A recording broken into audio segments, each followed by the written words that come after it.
حضور صلی اللہ تعالی علیہ وسلم نے مکہ مکرمہ میں جو بنیادی طور پر محنت کی ہے وہ اسی بات کی ہے کہ اسلام کا مطلب اپنے آپ کو اللہ کے سپرد کرنا ہے۔ نماز نہیں تھی اس زمانے میں۔ نماز نہیں سے مراد کیا ہے کہ نماز ہلکی پھلکی سی تھی جس میں بات بھی کر لیتا تھا آدمی، اور 5 وقت کی بھی نہیں تھی، جب جی چاہا عبادت کرنے کا تو نماز پڑھ لی۔ روزہ بھی نہیں تھا، زکوٰۃ بھی نہیں تھی۔ یہ جو زمانہ تھا مکہ مکرمہ کا، اس میں رسول اللہ صلی اللہ تعالی علیہ وسلم نے اپنے لوگوں پر یعنی صحابہ پر یہ کوشش کی، یہ محنت کی کہ یہ بات دل میں بیٹھ جائے کہ ہم نے اپنے آپ کو اللہ کے حوالے کر دیا ہے۔ مارتے ہو تو مارو، پیٹتے ہو تو پیٹو، قید کرتے ہو تو قید کرو، ہم کچھ نہیں کہہ رہے تمہیں۔ ہم جانتے ہیں کہ ہم نے اپنے آپ کو اللہ کے سپرد کر لیا ہے، اور اللہ اس ساری کائنات کے مالک ہیں۔ اگر اللہ چاہے گا تو ہمیں تم سے بچا لے گا، ہم خود کچھ نہیں کریں گے۔ اور اگر ہم پٹ رہے ہیں اور اللہ ہماری حفاظت نہیں کر رہے، پٹنے سے نہیں بچا رہے ہمیں، تو اس کا مطلب یہ کہ اللہ کی مرضی یہ ہے کہ ہم پٹیں۔ یہ ذہن بنایا گیا، جس کا نتیجہ کیا ہوا کہ جب مدینہ منورہ میں یہ حضرات تشریف لے آئے اور ایک اسلامی معاشرہ قائم ہونے لگا، تو صبح شام احکامات آتے تھے، یہ حکم آ گیا، یہ حکم آ گیا، یہ حکم آ گیا، اور جو حکم آیا قبول تسلیم۔ کیا ہے سرنڈر کا مطلب؟ تسلیم نا؟ پشتو والوں سے پوچھو، فارسی والوں سے پوچھو، تسلیم۔ ہاں بھائی، سرنڈر، بالکل مان لیا جو حکم آ رہا ہے۔ نماز کا حکم آ رہا ہے، ٹھیک ہے، کتنی مرتبہ؟ 5 مرتبہ پڑھیں گے۔ روزے کا حکم آ رہا ہے، کتنا رہے؟ رمضان میں رکھنا ہے روزہ، گرمی ہے سردی ہے رکھنا ہے، رمضان آ گیا تو رکھنا ہے۔ یہ مزاج بنایا گیا۔ تو اس مزاج کے نتیجے میں صحابہ ایسے بن گئے کہ جن لوگوں نے صحابہ سے براہ راست سیکھا، دیکھو ایک وہ ہیں جنہوں نے نبی صلی اللہ علیہ وسلم سے براہ راست سیکھا، جس کو ہم صحابہ کہتے ہیں، ایک وہ ہیں جنہوں نے صحابہ سے سیکھا اللہ کی شان، ان کے اندر بھی اللہ نے یہ والی صفت پیدا فرما دی۔ امام محمد ابن سیرین رحمت اللہ علیہ بڑے امام ہیں امت کے، صحابہ سے دین سیکھا اور اس دین پر عمل کیا۔ امام محمد ابن سیرین وہی ہیں جن کے متعلق کبھی کبھی میں آپ کو بتاتا ہوں کہ خواب کی تعبیر میں ان سے بڑا کوئی آدمی نہیں تھا حضور صلی اللہ علیہ وسلم کے بعد۔ ایک تو تعبیر رسول اللہ صلی اللہ علیہ وسلم خود بتایا کرتے تھے، کس نے کیا خواب دیکھا ہے بتاؤ۔ اور یہ فن تعبیر کا یہ کتابوں سے نہیں آتا۔ آپ سے کوئی کہتا ہے جی وہ میں نے فلاں کتاب میں دیکھا تھا، اس کا مطلب یہ ہوتا ہے، فلاں چیز دیکھنے کا۔ ہر آدمی کے اعتبار سے خواب کی تعبیر مختلف ہوتی ہے۔ میں نے ان کا قصہ آپ کو سنایا ہوگا پہلے۔ ایک آدمی آیا اور اس نے کہا کہ امام صاحب میں نے خواب دیکھا ہے، تعبیر بتا دیجئے۔ کہا کہ کیا دیکھا ہے؟ میں نے یہ دیکھا ہے کہ رسول اللہ صلی اللہ علیہ وسلم کی زیارت ہوئی مجھے۔ آدمی کے حوالے ایسے تھے، انہوں نے کہا مبارک ہو، ماشاءاللہ مبارک ہو، تمہارے لیے بڑے باعث سے بابرکت ہے، تمہیں باعث سے برکت ہے، یہ بہت برکت والا خواب تم نے دیکھا، آپ صلی اللہ علیہ وسلم کی زیارت ہوئی، مبارک ہو۔ ایک اور آدمی آیا، اس نے کہا کہ امام صاحب مجھے رسول اللہ صلی اللہ علیہ وسلم کی زیارت ہوئی خواب میں۔ تو اس کے احوال کو دیکھ کر کہنے لگے تمہیں زیارت ہوئی؟ ہاں جی مجھے زیارت۔ تم نے کیا دیکھا؟ کہا میں نے یہ دیکھا، میں اپنے گھر میں بیٹھا ہوا تھا، آپ صلی اللہ علیہ وسلم میرے گھر میں تشریف لائے۔ کہا اچھا تم کو یقین ہے کہ تمہارا؟ جی مجھے یقین ہے کہ میں خواب میں دیکھ رہا ہوں کہ میں اپنے گھر میں بیٹھا ہوں، آپ صلی اللہ علیہ وسلم تشریف لائے۔ کہ تمہیں یقین ہے کہ اگر تمہارا گھر تھا تو گھر فوراً خالی کر دو. اس نے کہا میں آپ سے تعبیر پوچھا کرنے کہ تعبیر یہ ہے کہ گھر خالی کر دو. اچھا چونکہ بڑے معبر تھے, بڑی تعبیر میں بہت مہارت تھی, فوراً اس آدمی نے جا کر اپنے گھر خالی کیا. اچھا ہماری طرف تو ہوتے نہیں تھے کہ ایک ڈرائنگ روم, ایک لاؤنج, ایک فلانا, ایک ڈمکانا, چھوٹے چھوٹے گھر ہوتے تھے. فوراً گھر خالی کیا, گھر کی چھت بیٹھ گئی. اس نے کہا کہ عجیب تعبیر ہے, آپ صلی اللہ علیہ وسلم میرے گھر میں تشریف لائے اور آپ کہ بھائی تمہارے لیے تعبیر یہ تھی کہ جس گھر میں نبی آ گیا اب اس میں تمہاری گنجائش نہیں ہے, گھر خالی کر دو. خیر بات یہ امام محمد ابن سیرین کی بتا رہا ہوں کہ صحابہ کی گود میں تربیت ہوئی ہے. کسی سے قرض لیا کاروبار کرنے کے واسطے, کوئی عورت تھی مالدار تھی, اس سے ہو معاملہ طے ہو گیا, مال لے لیا اور تیل خرید لیا. کئی ڈرموں کے اندر تیل رکھ لیا گیا. جتنے ڈبے تیل کے تھے انہی پیسوں سے لے لیے. اب بیچنے کا مرحلہ تھا. بیچتے ہوئے شروع میں ہی جب تیل کو ڈالا تو یہ پتہ نہیں چلا کہ کون سے ڈبے میں سے تیل ڈالا گیا تو گاہک کے تیل میں چوہا نکل آیا. یہ اندازہ نہیں ہوا کہ کس ڈبے میں سے ڈالا گیا تھا. تربیت کہاں ہوئی ہے؟ صحابہ کی گود میں. اپنی گردن ڈال دیے اللہ کے آگے. تو یہ کہا کہ اب تو یہ پتہ ہی نہیں ہے کہ یہ چوہا کس میں تھا, کون سا تیل خراب ہوا. سارے ڈبوں کے تیل بہا دیے. پتہ نہیں ہے, اب پتہ نہیں ہے تو کیا کس کو بیچیں گے, کون سا روکیں گے, کون سا بہائیں گے, سب بہا دیے. قرض لیا ہوا تھا, تیل تو سارا گیا. تو کیا کہتے ہیں وہ منافع کیا ہوتا, وہ تو اصل مال بھی چلا گیا.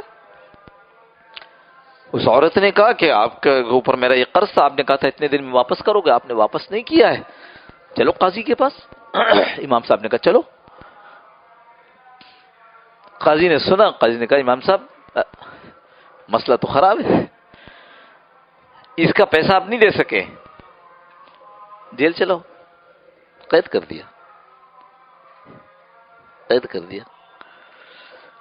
رات کو جیلر نے کہا, جو داروغہ تھا, امام صاحب مجھے پتہ ہے کہ آپ نے جان بوجھ کے ایسا نہیں کیا ہے, لیکن چونکہ اللہ کا حکم تو اللہ کا حکم ہے, اس لیے آپ قید میں ہو. ایک رعایت کرتا ہوں, وہ یہ کہ دن میں آپ یہاں رہو, رات کو گھر چلے جایا کرو آرام کرنے کے لیے. کہا خبردار, جو اللہ کا حکم اس کو پورا کرو. جس عورت نے مجھ پر مقدمہ کیا ہے, کیا اس کی یہ خواہش ہے؟ اللہ کی یاد رکھو, یہ جو نگاہیں قابو نہیں آ رہی نا, یہ کیوں نہیں آ رہی؟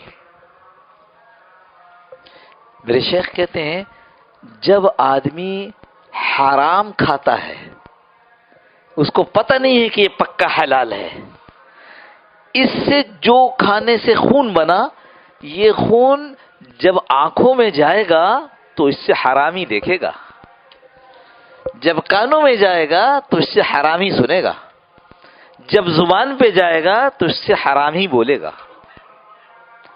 یا ایھا الرسل کلوا من الطیبات واعملوا صالحا. مفسرین نے لکھا ہے, یہ کہا جا رہا ہے کلوا من الطیبات, حلال میں سے کھاؤ. اس سے کیا ہوگا؟ واعملوا صالحا, کہ حلال کھاؤ, نیک اعمال کرو. تو گویا اللہ یہ بتا رہے ہیں کہ حلال کھاؤ گے تو نیک اعمال کرو گے. معمولی بات ہے کہ اپنے آپ کو اس طرح سے جیل پر وہ کرنا. اور اس سے آگے کی بات سنا دوں, امام محمد ابن سیرین جن کا یہ میں نے قصہ سنا, یہ خود کہتے ہیں کہ اللہ نے مجھے اپنے نگاہوں کی حفاظت پر اتنا قابو دے دیا ہے کہ اگر کبھی خواب میں کوئی عورت سامنے آتی تو میں خواب میں نگاہ نیچی کر لیتا ہوں.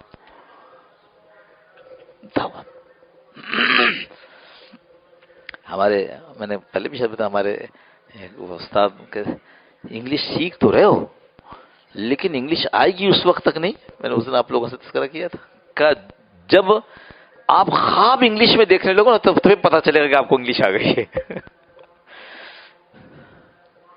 کیوں کہ خواب میں جو آدمی کرتا ہے وہ اختیار تھوڑی ہوتا ہے، وہ تو جو اندر ہے وہی ہو رہا تھا.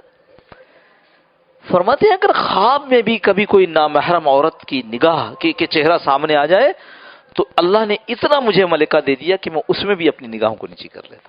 کیا بات ہے، کیسے لوگ تھے. یہ ہے حیا. ہمارے ہاں تو پتہ نہیں کیا کیا ہوا. ابھی کر رہے ہیں نا کہ جی میراتھن ریس کی ہے عورتوں کی، اس کی تصویر آئی ہے. ابھی برقع پہن کے کر رہی ہیں، پتہ نہیں 2000-2500 عورتیں. ایسا نہیں کہا کہ ابھی ان کو چڑیاں پہنا کر نکال دو، جیسے امریکہ میں ریس ہو رہی ہے، جیسے اولمپک میں ریس ہو رہی ہے. بڑا ہوشیار ہے باطل، بڑا ہوشیار ہے. آہستہ آہستہ آہستہ. اللہ معاف فرمائے، اللہ حفاظت فرمائے، اللہ اپنی پناہ میں رکھے. قیامت کا قرب ہے، جس کی حفاظت اس نے کر لی اس کی حفاظت ہے، ورنہ حفاظت نہیں بھائی. ایسے بہانوں سے میں لمبی سلسلہ چلا چکا ہوں جس میں نے بتایا تھا کہ آپ صلی اللہ علیہ وسلم نے یہ بتلایا کہ تم ایسے ہو جاؤ گے، اور صحابہ کہتے ہیں اچھا ہم ایسے ہو جائیں گے، اور پھر تم تو ایسے ہو جاؤ گے، اچھا ہم ایسے ہو جائیں گے. یہ سارے فتنوں سے خبردار کرنے کی باتیں میں آپ سے کر چکا ہوں. اس لیے یہ بات سمجھ لیجئے، جیسے جیسے قیامت قریب ہوگی یہ فتنے آئیں گے. اور یہ شیطان نے جو حربہ اختیار کیا نا وہ یہ کہ وہ بہت آہستہ آہستہ آپ کو لے کر آتا ہے. اگر یکدم لے کر کے آئے گا تو ہم انکار کر دیں گے، نہیں کرتے بھائی ایسا. وہ آہستہ آہستہ کرتے. 1930 میں پہلی مرتبہ ریڈیو سے، کس کا ریڈیو؟ امریکہ کا ریڈیو. پہلی مرتبہ 1930 میں ایک لفظ انہوں نے نشر کیا جو اس سے پہلے ان کے ہاں بھی مانا تھا کہ نہیں یہ فیملی میڈیا ہے، اس پہ ایسے الفاظ نشر نہیں کرتے. پہلی مرتبہ لفظ نشر کیے گا پریگننٹ، حاملہ. آج کیا ہوگا 2017-18. آہستہ آہستہ لے کر آئے ہیں. پہلے اس کو قبول کروا لیا کہ ہاں یہ، پھر اس طرح کے اور الفاظ، پھر اور کچھ، اور پھر اور کچھ، اور اب آپ دیکھ لیجئے کہاں تک پہنچا دیا. اس لیے اس سے ڈریے، بالکل کیا کہتے ہیں اس پر سختی کیجئے کہ نہیں جی یہ لائن ہے نا، مجھے اس سے آگے کی لائن میں نہیں جانا. آپ کہہ رہے ہو کہ گنجائش ہے، ہوگی گنجائش، نہیں جانا. کیوں نہیں جانا؟ اس لیے کہ مجھے پتا ہے کہ ایک مرتبہ جب گنجائش کے چکر میں پڑوں گا نا تو چلاتے چلاتے مجھے شیطان وہاں پہنچا دے گا. کوئی گنجائش نہیں. نہیں وہ رشتہ دار ناراض ہو جاتے ہیں نا، رشتہ دار ناراض ہو جائے. ہم نے تو اللہ کے آگے گردن ڈالی ہے بھائی، رشتہ داروں کے نہیں ڈالی. ہم نے اپنے آپ کو کہا کہ ہم مسلمان ہیں، تو اس کا مطلب یہ کہ ہم نے یہ کہا ہے کہ ہم نے اسلام قبول کیا ہے. اسلام قبول کیا ہے تو ہم نے یہ کہا ہے کہ اللہ ہم نے اپنے آپ کو آپ کے سپرد کر دیا ہے، جیسے چاہیں استعمال کریں. کتنی چیزوں میں آپ دیکھیں گے، کھانے پینے میں دیکھیے، پہننے اوڑھنے میں دیکھیے. میں کہہ رہا ہوں نا کہ ہم جب یہ والی باتیں کر رہے ہیں ہمیں بار بار اس کا اندر سے وہ ہوتا ہے، ایک احساس ہوتا ہے کہ یہ بات ہوتی ہے بھائی کیا مول صاحب ایسی ایسی چیزیں کریں اس زمانے میں ممکن ہے؟ جی ممکن ہے. اگر ناممکن ہوتا تو کیا ہوتا؟ تو پھر یہ دین آخری دن نہیں بنایا جاتا. اب ایسا کسی کے ہاتھ میں آ گیا معاملہ کہ اس نے کہا کہ اس کے بغیر تو ہو ہی نہیں سکتا، مطلب میں مر جاؤں کیا کروں. تو اس کو چاہیے کہ مفتی سے مسئلہ پوچھے، مفتی صاحب سے مسئلہ پوچھے کیا کرنا ہے. مفتی مسئلہ بتائے گا کہ جی اس میں تمہارے لیے یہ گنجائش ہے، تو پھر وہ گنجائش کو استغفار کے ساتھ اختیار کریں گے. یہ نہیں کہ اب ہمارے لیے ہو گیا، نہیں اللہ اس کے سوا کوئی چارہ نہیں تھا، ہم تجھ سے معافی مانگتے ہیں تو وہ معاف کر دیں. میں نے شاید پہلے بتایا ہو کہ ایک بزرگ بیان کر رہے تھے، میں سامنے بیٹھا ہوا تھا. بہت پرانی بات ہے. والدہ رحمۃ اللہ علیہ زندہ تھی ہماری، لیکن پیرالائز تھی، یعنی یہ والا حصہ ان کا پیرالائز تھا پورا. 15 سال تقریباً 18 سال، آخری کے 3 سال تو بستر پر تھے. میری کوئی بہن نہیں، مجھ سے 2 بڑے بھائیوں کی شادی ہو چکی، گھر ہمارا ایک. ہمارے والد کے بس سے گنجائش نہیں. وہ بیان فرمانے والے بیان فرماتے انہوں نے کہا کہ اس وقت تو لوگوں نے اپنے گھروں کو کلب بنایا ہوا ہے. تو میں نے کہا کلب بنایا ہوا ہے؟ میرا خیال کہیں اور. میں نے کہا ہاں وہ فلاں لوگ ہوتے ہوں گے وہ یوں ڈانس بھی کرتے ہوں گے، یہ بھی کرتے ہیں. پھر انہوں نے آگے تشریح کی، انہوں نے کلب اس لیے کہہ رہا ہوں کہ تم اپنے نامحرمات کے ساتھ اپنے گھر میں پردہ نہیں کرتے جو تمہاری نامحرم ہے. اوہو یہ لائٹ جلی، کیا کہہ رہے ہیں؟ میں بھی تو اپنی بھابھیوں کے ساتھ رہتا ہوں. بیان ختم ہوا، وہ آگے بڑھے اپنے حجرے کی طرف جانے لگے، میں پیچھے پیچھے ہو گیا. حجرے پہنچے، میں نے جا کر کے کہا کہ حضرت ایک بات. ہاں کہنے کیا ہوا؟ میں نے کہا آپ نے جو یہ کہا کہ گھر کو کلب بنایا ہوا ہے تو میں کیا کروں؟ والدہ فالج زدہ ہے، بھابیاں کھانا پکاتی ہیں، بھابیاں کھانا دیتی ہیں، تو میں اسے گھر میں کیسے، میں گھر چھوڑ جاؤں؟ نہیں. کہا یہ کرو کہ بھابیوں سے کہو کہ وہ گھونگھٹ نکال کر آئیں تمہارے سامنے، چہرہ چھپا کر جیسے گھونگھٹ نکالا جاتا ہے. آپ ان سے بیجا اختلاط نہ کرو اور استغفار کے ساتھ رہو. تو میں نے کہا جو آپ نے اتنی بڑی بات کہہ دی، خوب گئی. کہنے لگے یہی تو ہم چاہتے تھے کہ یہاں کچھ جائے اندر تاکہ یہ کیفیت پیدا ہو. تو اگر کہیں کوئی اتنے مسئلے میں آ گیا کہ وہ نہ لباس میں حیا اختیار کر پا رہا ہے، نہ وہ نگاہ کی اس کی حفاظت ہو پا رہی ہے، اور کسی جو اللہ کے آگے اپنے آپ کو ڈالا ہے اس میں کہیں پر وہ کمزور پڑ رہا ہے، تو بھائی مفتی لوگوں سے مشورہ کرو. وہ جو گنجائش بتائے تو اس گنجائش کو ایسے نہیں کرنا، ایسے نہیں کرنا کہ حاجی اب تو گنجائش ہو گئی، اب تو میں نے مفتی صاحب سے پوچھ لیا ہے. مفتی صاحب سے کیا بول لیا؟ مفتی صاحب تو بیچارے وہ مسئلہ بتا رہے ہیں آپ کو کسی تمہارے حالات کو دیکھ کر کے. ورنہ لوگ کیا کرتے ہیں. مجھ سے ایک صاحب نے کہا کہ وہ فلاں صاحب ہے نا آپ کے دوست. میں نے کہا ہاں بھائی ایک زمانے میں دوستی تھی، مال سے ان کی محبت دیکھ کر مجھے بہت خوف آیا، میں پیچھے ہٹ گیا ہوں. کہنے لگے وہ ملے تھے مجھے تو کچھ بات چلی تو کہنے لگے کہ میں نے مفتی صاحب سے مسئلہ پوچھ لیا ہے کہ وہ اگر عدالت میں کبھی جھوٹ بولنا پڑے قرآن لے کر تو قرآن ہاتھ میں لے کے جھوٹ بول سکتے ہیں. میں نے کہا خدا کا خوف کرو، یہ مال کی محبت ہے جو آدمی کو ایسا بنا رہی ہے. بابا جب مفتی کوئی گنجائش دیتا ہے تو ایک تو بات ایسی نہیں دیتا جیسے میں نے عرض کی، جیسے انہوں نے ہمیں نقل کر دیا. وہ گنجائش استغفار کے ساتھ کرنے کے لیے آدمی اپنے آپ کو سمجھے کہ مجھ سے غلطی ہو رہی ہے، اللہ میں کیا کروں، میرے پاس کا چارہ نہیں ہے. اور اس کے بعد اللہ سے لو لگا کر کے رکھے.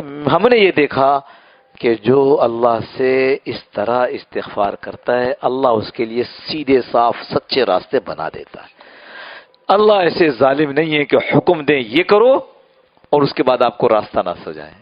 اللہ ایسے ظالم نہیں ہے. اللہ تو سارے کائنات کا مالک ہے، اس کے ہاتھ میں اتنا وہ ہے، کیا کہنا چاہیے، اتنی قدرت ہے کہ آگ سامنے ہو اور آگ جلائے نہیں. وہ کہہ رہے ہیں کہ ٹھیک ہے چڑھ جاؤ، چلے جاؤ، تو جلایا نہیں اس نے محفوظ رکھا. اس طرح محفوظ رکھا کہ اندر کیا تھا، درخت بھی تھا اور پانی بھی تھا. اور بعض روایات ایسی بھی ہیں کہ ماں اور باپ دونوں کو دکھایا کہ یہ دیکھو تم گھبراؤ نہیں، تمہارا بیٹا سلامت ہے اندر. اللہ اکبر.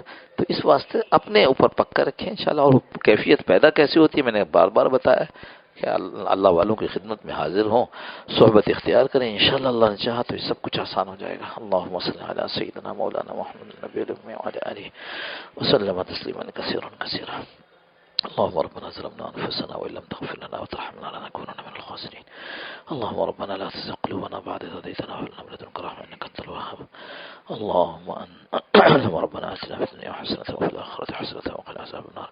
اللهم أرنا الحق حقا وارزقنا اتباعه وأرنا الباطل باطلا وارزقنا اجتنابه. اللهم إنا نسألك حبك وحب من يحبك وحب عمل يقربنا إلى حبك. اللهم اجعل حبك أحب إلينا من أنفسنا وأهلنا من الماء البارد. اللهم ربنا تقبل منا إنك أنت السميع العليم وتب علينا يا مولانا إنك أنت التواب الرحيم. وصلى الله تعالى على خير خلقه محمد وعلى آله وصحبه أجمعين برحمتك يا أرحم الراحمين. جزاكم الله خير. السلام عليكم ورحمة الله.